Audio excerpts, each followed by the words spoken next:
it's a involving multi-country, and then the investigational medicinal product is not produced in your country. Anyone has experience about that? No one? We have to ask permission from the authority regulatory. In Indonesia, we call it Badan POM or FDA. So it has to come to our country, and then we have to prepare in advance. Usually there will be a form provided by them. What should be provided in order to get the permission to import. So learn about this and think about the timelines. I have experience about this, and sometimes it takes 3 months only for asking the permission, forget the letter. Sometimes it takes 6 months, and sometimes it takes a year. So you have to put it in advance when you make a timeline. When I have to start the study, things I have to prepare from in advance. That's what maybe 1 year. Don't be too optimistic. It will be 2 weeks you will get the paper. No, that's not the case usually. Do not put in your luggage when you visit the central, and then you put the IMP in your luggage, and then you just pass the immigration, because once it is being known, and then you will have a problem, because maybe you will not get permission to conduct the study. What is the expired date? Can it stand for long or short? And then what is the situation in my place? Let's say the study is 5-year study, 6,000, let's say. I make it bombastic. And then my storage is not enough. So definitely I cannot import it in only one time. So that's what it means with this one. Now we go to the case study 1.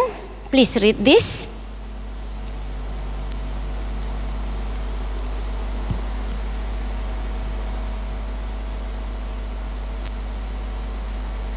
So what is it about? What is it about? Pepi, Bapak Pepi? What is it about?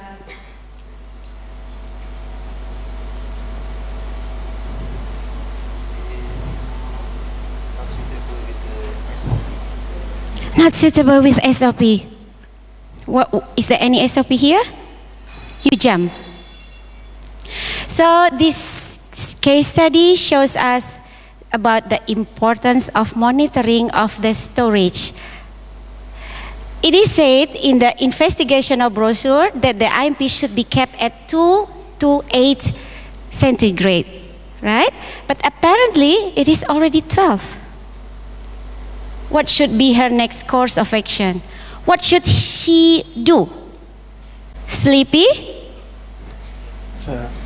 She should first investigate if the temperature... Investigate. Ibu Sudarwanti? Wake up. Wake up. We should exclude She. Not we. should exclude that product because it's... it's one refrigerator. 600 because file. the quality is... You said investigate why, and you throw it away, and you please... Monitoring? What do you mean monitoring? Okay, so all are, if it's happened, you doubt about the result of your trial, right? So in this regard, we need to have SOP. What if, how to, and so on. About how to receive, how to store, what if there should be an SOP to cover all of the things. So then she who finds out that the temperature now it is out of the range, what should we do? What should she do? Okay?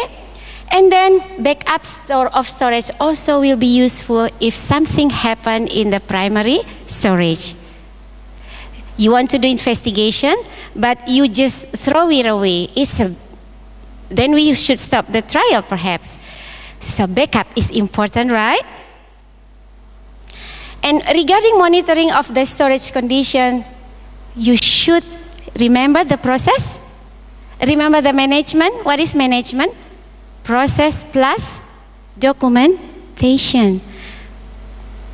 Please put the information, your findings in the temperature logs, right?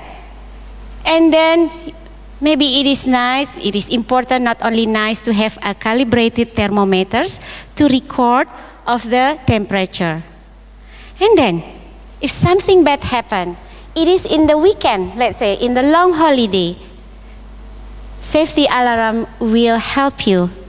Of course, you have to have an SOP. If alarm is on, what should we do? Who will do what? And so on. Again, backup is important for you to think in ahead, yeah, before you start receiving that.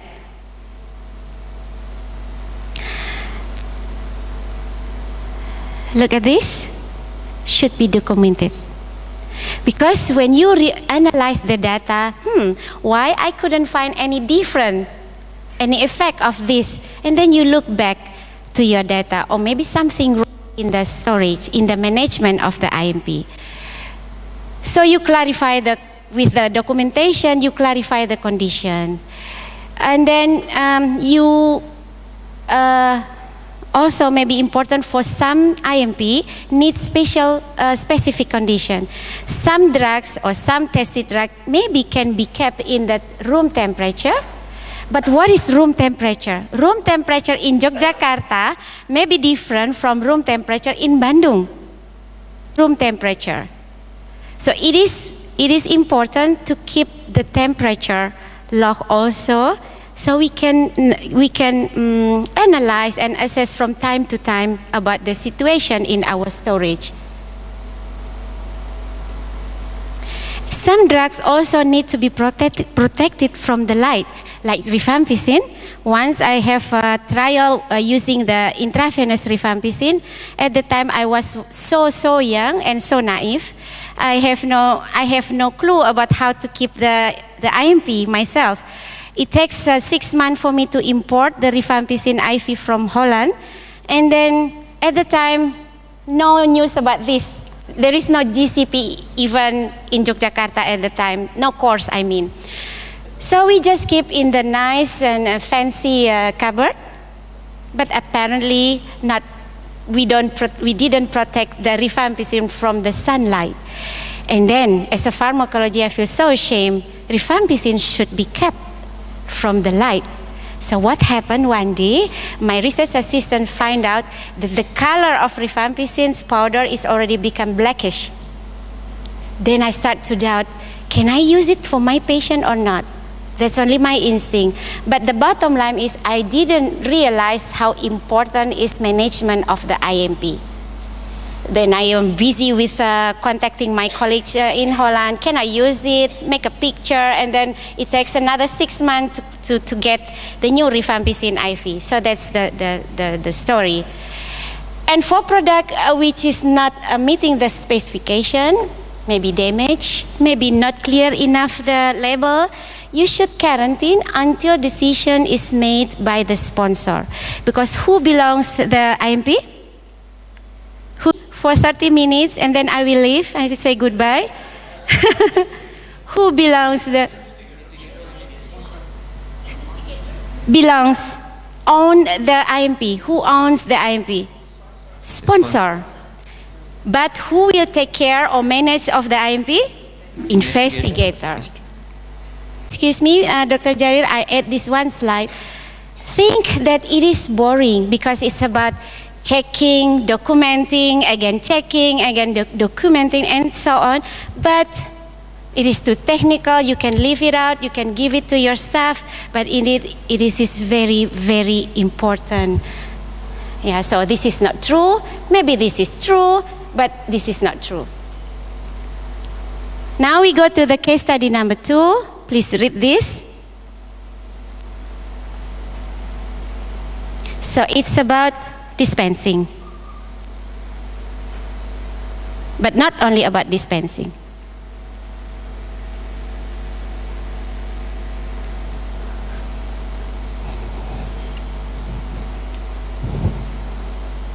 Okay, Pak Habibie, please give your comment. What would you do? What is it about?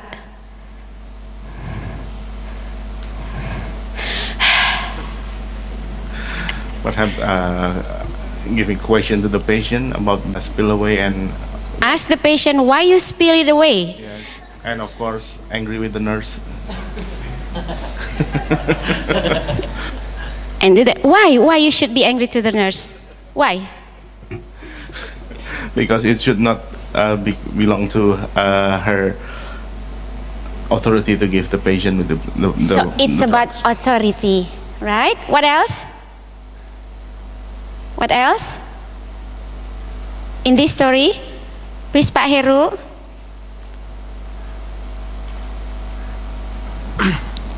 I think the investigator has to investigate the problem, why the nurse can get the access to the IMP and give it to the patient, and he or she has to report it in the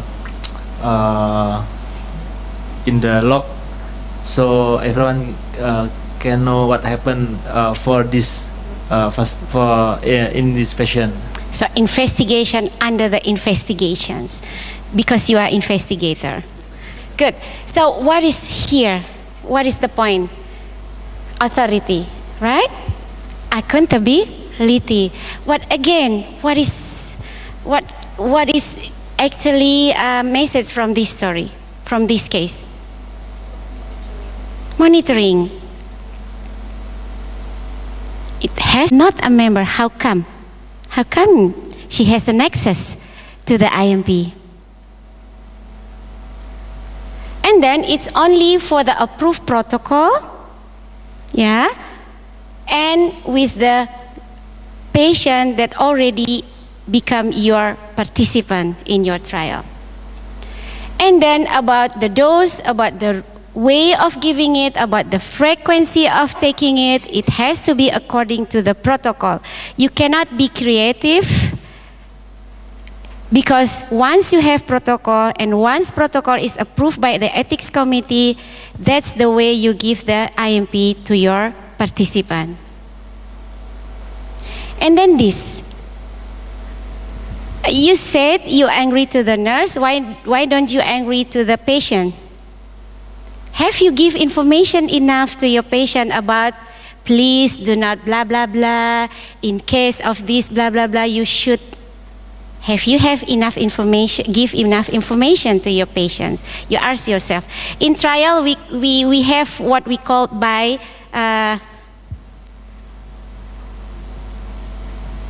CAPA, C-A-P-A, corrective action, preventive action. Yeah, it is true. Once it's happened, you realize it's wrong, and then you think about how to correct it. But second, how to prevent it to happen in the future, not to happen in the future. Right, Farah? Yeah. And then it is very important to collect back about the, in TB drugs, let's say the empty blister, we ask them to bring it back to us. In the case of vaccine, let's say you will ask them to collect or file or whatsoever to ask back the shell of the IMP, and then to collect, and then to count it, and then to document it. Because of what? Because it is about accountability of the IMP itself.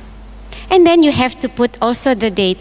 Remember, what is in the form is to be filled in, not to be left it blank. Otherwise, you should remove it from your form that you already made. Talk about the accountability. There are two levels of accountability. At the levels of patient, or at the levels of individual, and at the level of above, higher, it is general accountability.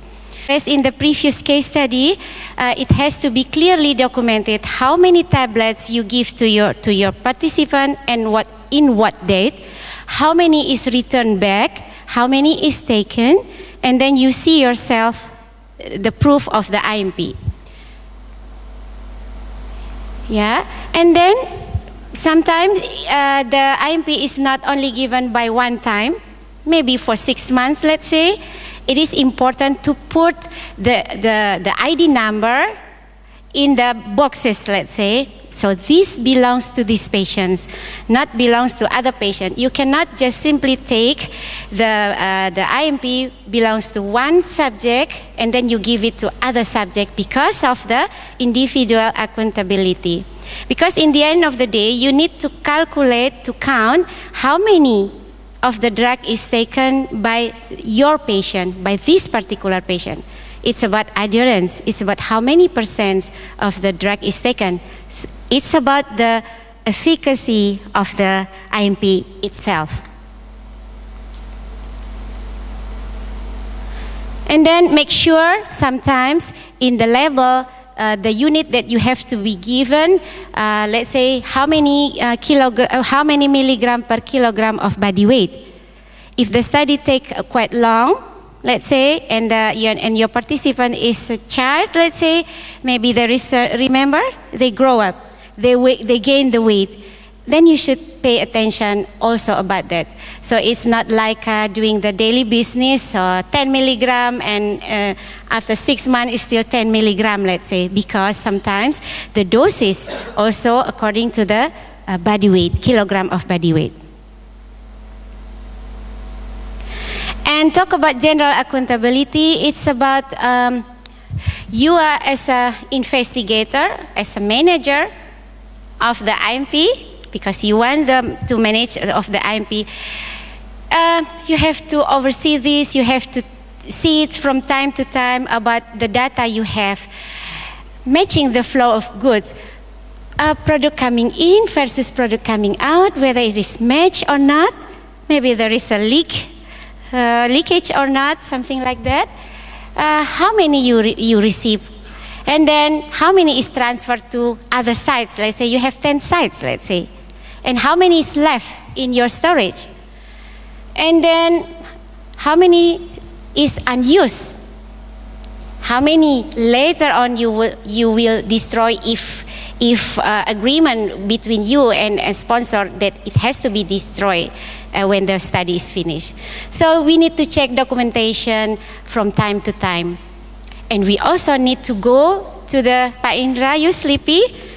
Pak Jarir, shall we have I have one more slide. Okay, after that, catch you.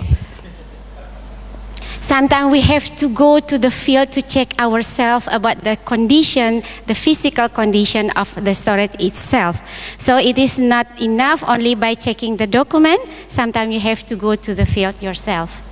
So this is the case study number 3. It's about, but the study is about to finish. And during the closing visit, the monitor found that the large amount of expired and non-expired of IMP was being destroyed, burned in the backyard of the clinic, the belakang puskesmas, prior to the visit. What do you think? Acceptable? Not acceptable? Why not acceptable? Why? Bundia? So is the trial over? Okay, so I think for the remaining IMP should return back. Should return back. And it's not supposed to be just destroyed or burned in the site location. It should be agreed before you start the study, what is the fate of the unused IMP? It should be agreed before the study start, maybe during the study, but not after the study finish. Maybe it has to be distracted, it has to be destroyed. In case it has to be destroyed, it has to be with the proper documentation, and of course you have to respect the biosafety and environment. So it is depend on what is the agreement.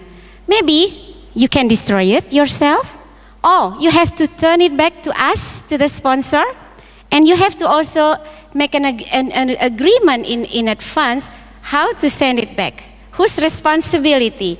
Also with a good documentation, I send it back for this amount of blah, blah, blah. Yeah? And then make sure about the condition. Sometimes, maybe you can use it for routine use. But it's kind of question for me, of course. But you have to respect the local regulation. And remember, if it's the IMP, there is no name in the label. The name in the label may be number or coding. So you have, in that regard, you have to do relabeling. But can we use the unused IMP, which is not yet expired, to our patients? That's another story maybe, yeah, Jarir? That's another story. So it is not like, this is not correct. You cannot just destroy it. It is okay. It is depend on the agreement you make with the sponsor. Is that boring, the topic? Where is Indra? Indra is run away. Okay, I think that's about the IMP. C, it is not less important than management of the safety issue. Any question, Farah, please? Okay. Maybe you can. In any given situation related to the product, just ask 2 questions. Is this impacting patient safety? Is this impacting data quality? Yes. And if your answer is yes, stop there. You really need to address it. It can be any of those case scenarios that have been posed. But the 2 major questions are, if it impacts patient safety, if it impacts the data quality, then you have an issue. You have to stop there and sort out the problem. Okay? I have a question, please. Yes, please, Padani. How to ensure that the patient use the drug properly? How to ensure that that the patient use the drug properly? Because it's unrecorded by the patient. Where the patient, we just give the drug to the patient. Anybody can help me? No one? So I stand alone?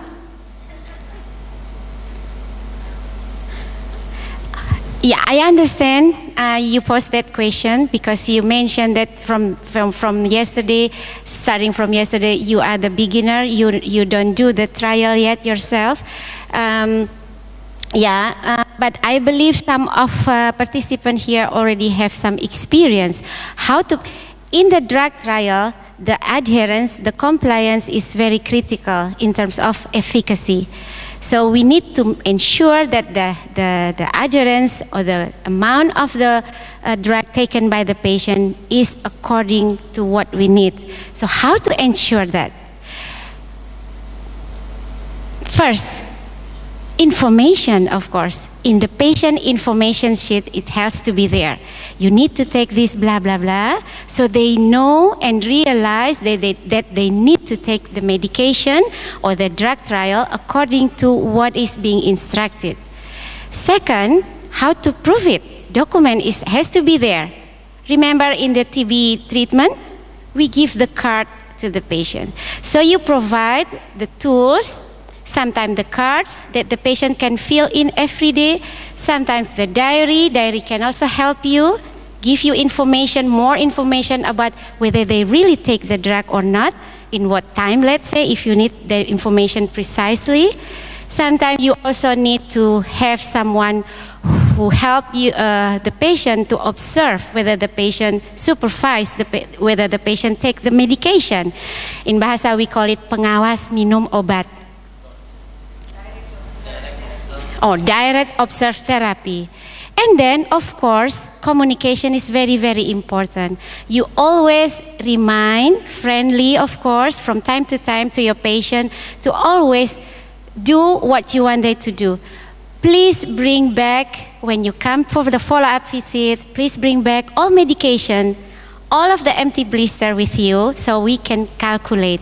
So then during the follow-up visit, you can do a simple overview communication, and then you can ensure that the patient really take the medication. But at least the documentation is there, not only based on do you take the medication properly? Yes. Oh, so it's yes. So it is not like that. In the drug trial, it is very crucial. There have also been situations, I think his question is quite valid and it's also pretty tricky, because we've seen situations where they just empty the blister, throw the medication, and then come back to you. So it is so crucial. Like in the DOTS, we do urine pharmaco, what do you call it? PK studies. So if you think you really need to monitor whether the participant has taken, you might want to do some tests and then demonstrate that you have adequate quantity of that particular metabolite in the urine or in the blood, right? It depends on how critical it is. So in some studies what they do, if they are really looking at adherence, they might even hospitalize the patient because they are sure that it's 3 days, let's say malaria. I've seen studies where you need to give a 12-hourly interval. You can't depend upon the patient. They are hospitalized for 3 days and administer the drug in the hospital setting twice a day. So it all depends upon the kind of study that you wish to do. I'm afraid of that.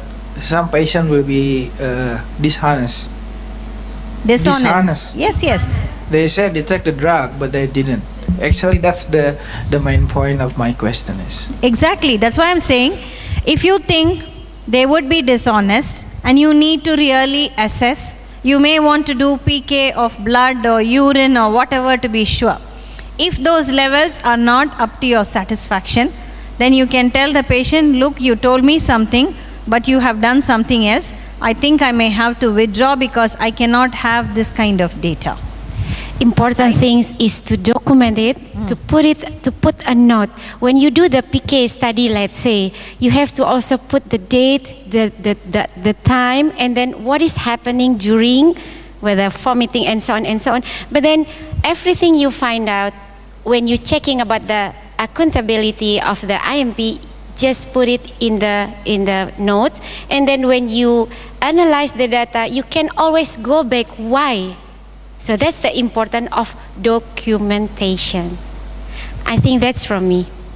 Time's up? Yes. So thank you very much. What is next?